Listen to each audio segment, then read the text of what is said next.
What up, everybody? What's good? Happy Thursday. Thursday, right? Jesus, man, it's just like the week flies by when you're having fun, right? Welcome to the B&E podcast. Welcome to the beginning of the never ending. Today, we're going to listen to the beginning of Mr. James Dinh, the life of him, and kind of explore where he was now and what life has been like in your shoes. And it's been really exciting. So, obviously, this is a live show, so feel free, please, to chime in. And we love to hear you guys and kind of if you have any questions for Mr. Dan, you're more than welcome to tune in. And obviously, Sarah's gonna be sharing this on our stories on YouTube Shorts and Instagram and all that good stuff. So please share it out there, and let's see how many guests we can bring on, kind of viewers, excuse me, so to chime in to see that. Yeah. So anyway, hello, Mr. James. Then how you doing? Yeah, thanks, Gio, for having me. Thank you, Sarah, for having me as well. Yeah.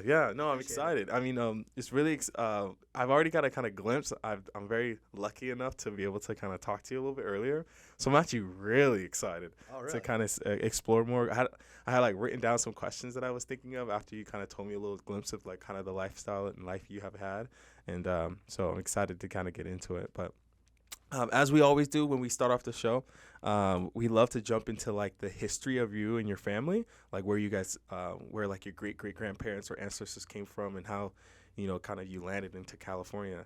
But yeah, where does it start? Where does it begin?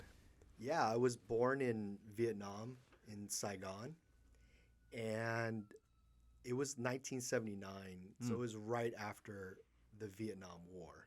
mm. And so, like, historically, it was a crazy time in the United States and also in Vietnam. And Vietnam was like a communist country. And so, excuse me, real quick. All your grandparents, all your family is from Right. Vietnam. Right. Yeah. So all my ancestors, everything Vietnam. And I was about 2 years old when we had to escape. So and the crazy thing is, Wow. when I talk to my parents and my, and they'll share glimpses of our childhood, like I, I lived a really good childhood. We had like a 3-story house, had like a maid, like my parents and my grandparents were very successful. Whoa. It just shows you how crazy that time was to where people wanted to escape a communist country. You're I'm surprised. So I imagine this is pretty hard to remember vividly because 2 years old is not. You know what I Yeah, mean? yeah. It's like just got a glimpse of the world for a second. What did you know what your parents did at that time, or what your grandparents did to be so well off out there? Yeah, I think my grandpa like owned like a bike shop. Hmm. You know what I mean? And if you like, I guess Vietnam is like a big country where everybody rides bikes, so I'm sure he was very successful at the time. And so Did you ever get to meet him? I did. He lived Hmm. with us for a while when we moved to California. So I was very fortunate to see my grandparents live with us. And I think that had a big, in my upbringing, when you're around your grandparents as a child and, watching your parents take care of them. Hmm. So it's kind of like for me, I always tell my wife, like, hey, if, your parents ever want to live with us, that's like not a problem. Hmm. You know what I mean? Because it's kind of, I just grew up watching my mom and dad take care of their parents. So my question here is can you describe kind of like the personality that your grandparents had? I don't know if you how much you Y- remember. Yeah, I mean, I don't really know that much Hmm. because I think, we kind of touched on this a little bit. Like my biggest regret was not knowing a lot about my family history and my culture. Like Hmm. I barely even know how to speak Vietnamese, Hmm. and because when you move to America, like, you know, my parents were always like, hey, we're so fortunate to be here. Like, we want you to know English.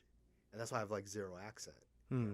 When I came to America in the early 90s, it was, sorry, early 80s, it was just like right off the bat, I was excited because it was like cartoons. Yo.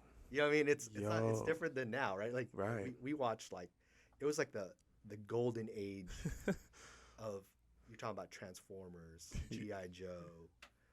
Uh, you had all these different cartoons that you were able to watch, and that's how I learned English, was just straight up watching cartoons Oh all wait, the time. because your parents probably don't know too much English at this time as well. Correct. Yeah, correct. So wait, so when you mean like escape, you mean like you had there was no prepping, there was no Right. what was that kind of transition from leaving Vietnam and coming to the Americas? Yeah, so, you know, my parents being well off, they had the money, and so a couple other families, they had to pretty much purchase like a boat, like a trip on, like a skate boat, and we had to leave in the middle of the night.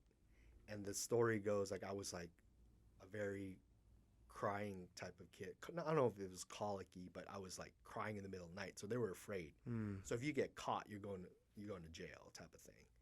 And so they had to escape in with a couple families in the middle of the night in a boat. My mom was pregnant at the time with my brother Joe, and we were talking about being in the middle of the ocean type of thing. And we were discovered by a naval ship. It was a German naval ship. So I grew up in Germany for a couple of years. What? Yeah, a small little town called Zeilemine. It's by Munich, I think 200 kilometers. And we were uh, taken in by a family, like a sponsorship, like the Catholic Church. And then so like we were like the crazy thing is people back then, you know, when they look at the television screens of the Vietnam War, it was just like jungle people. Think like the book, like they think you're like Mowgli. Is that the Yeah, no, character? Yeah, no, they I think understand like what you you're mean. like loincloth, like jungle people Yeah. swinging from like the vines of the tree, because that's the image that was portrayed to a lot of people.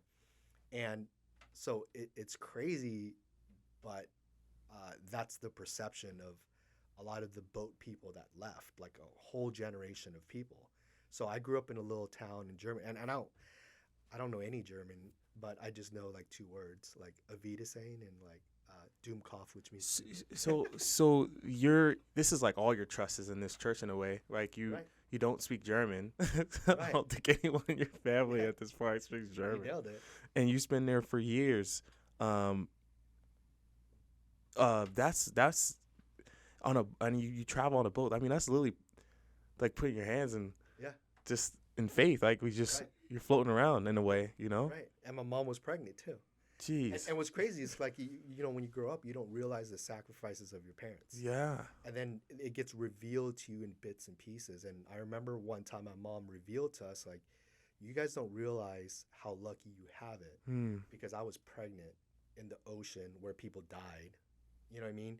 And not only do we survive, but it's a lot of faith that has to be in that situation, to take everything from your, like, to leave a country, go to a country you have no idea what the language is, Mm. where people's perception of you is of being people from the jungle, Mm. and to start a new life. So sometimes we think we have it like bad, like, oh, I moved from this state to that state, Yeah. Yeah. or Yeah. whatever, or Yeah. moved from Yeah. this county to that county. But imagine up uprooting your whole life and your culture and starting all over in a country like you have no, language. You just, yeah. So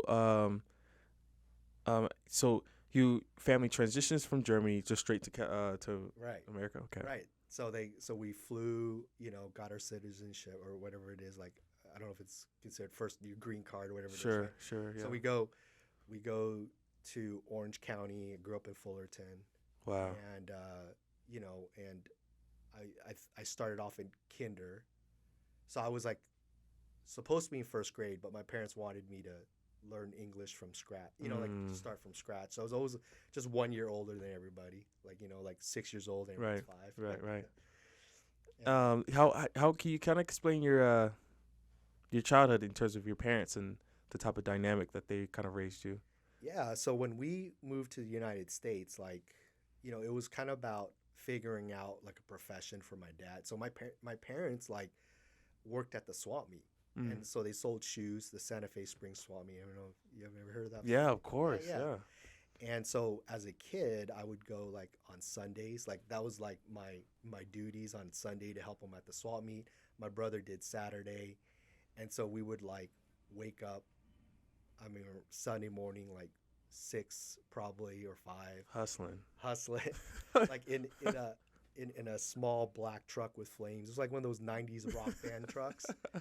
So it's so funny. And then like, like boxes of shoes, and I'd be crammed in the front, and you'd help dad set up and sell shoes as a kid, and but my parents were always very educated. Like Mm. they were teachers when they were in Vietnam, um, you know, and they they knew like they picked up German, they learned English, and they learned Spanish because you know the So, clientele at the swap meet a lot of times is different nationalities, but they had to learn Spanish as well. So they uh, know like 4 languages. That's really why I'm saying that. so, um, yeah, and I imagine sometimes I'm very kind of, this is the ignorant world I'm coming from. So, I remember sometimes it's kind of confusing, right? Seeing your parents at one point.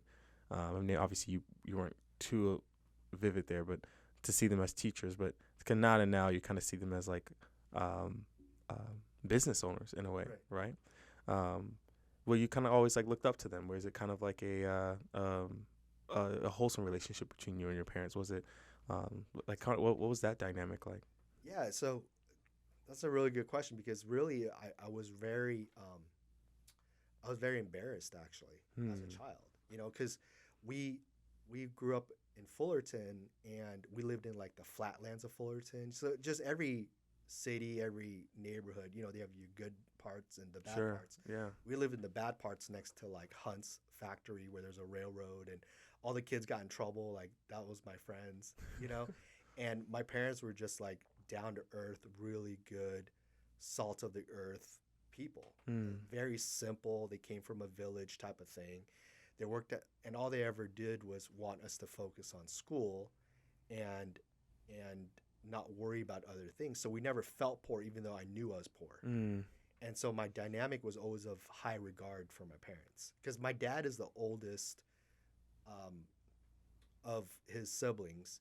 And I would, anytime I talked to my cousins or anybody else, they were like, dude, your dad is like the man. Like, Hmm. and I didn't know that growing up. I was like, how are we he's the man.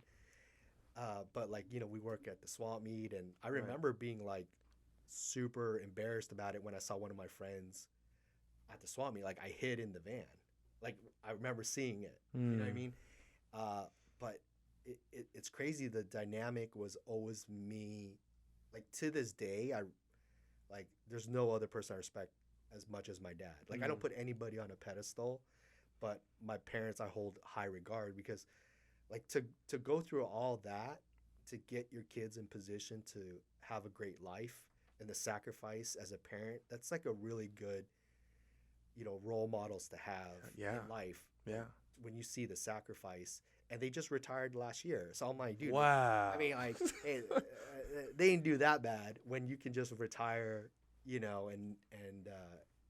and so my relation, I have a great relationship with both my parents, but my dad doesn't speak as much English. My mom knows a lot of English. Like it's like easy to talk to her in English. So that's my biggest regret is I wish like that they made me take Vietnamese classes Mm. when I was a kid. I wish I could speak to my dad in Vietnamese, Mm. but like I just kind of understand here and there, and I respond in English uh, to them. That's that's this is something I never heard before. Yeah. I've one of the things I've noticed is that through the business that I do, I interact with a lot of people who speak Spanish, right? Right. And obviously it's very close, right? Right. You literally you can drive there in a few hours if you want to, right? Right. But one of the things that makes it really interesting is that there's not like this huge gigantic Vietnamese community, right? Like this is kind of like a transplant, right? Like you Right. don't have like thousands upon thousands Right. of of of of people part of your community as like you do with Spanish. So the only way you can really learn it is within the home, right? Like the kind of the Vietnamese type of space. Right. But the fight of your parents of trying to get you to be as successful as possible in this environment because they just didn't. They wanted the best life for you. They Right. sacrificed even having being able to communicate with you Right. just so that you can have a better future. Like Right. that's like Yeah. that's like awesome. Like it's I mean imagine it must be hard for them as well. Kind of like a it's like a Right. Yeah, yeah because I mean, like we didn't grow up in the best part. Yeah, we grew up in Orange County, but like sure just like anywhere, you could be like, "This is a bad part of Hollywood," I believe. You know what I mean? right There's right like and so what I'm trying to say is that like it was hard for them because they.